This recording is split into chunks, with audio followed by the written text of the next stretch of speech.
You know, I really love everything that's just happening here. Yeah, it's so beautiful. You know, it's almost as if the artist was programmed to do this.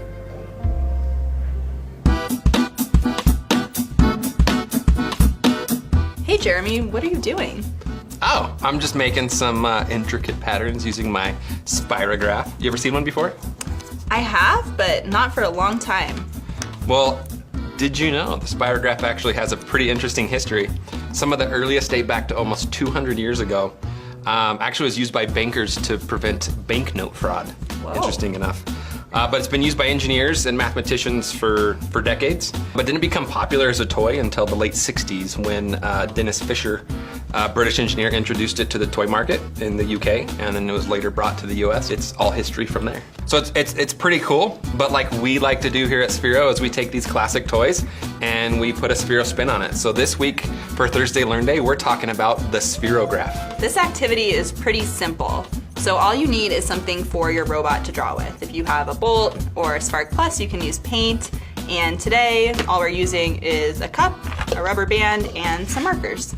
Yeah, so we're actually gonna create what's called a plotter using our robot and these materials and run a very simple program that we've created here.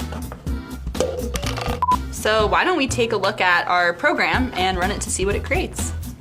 If you remember back to the Beyond the Square Thursday Learn Day, we made a bunch of different polygons. For Spherograph, we want to loop those same shapes, but have the heading shift slightly so it can create the cool spiraled shapes.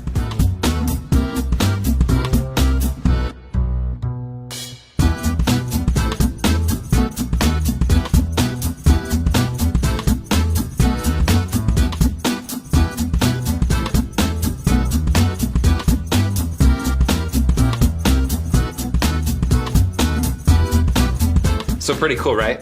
This is really awesome. So how could I create something like this with multiple shapes but in the same program? That is actually a really good question. But for the answer, you'll have to check out this week's activity. And don't forget to check out all of our other Thursday Learn Days in the Sphero EDU app. And we will see you next week for another Thursday Learn Day.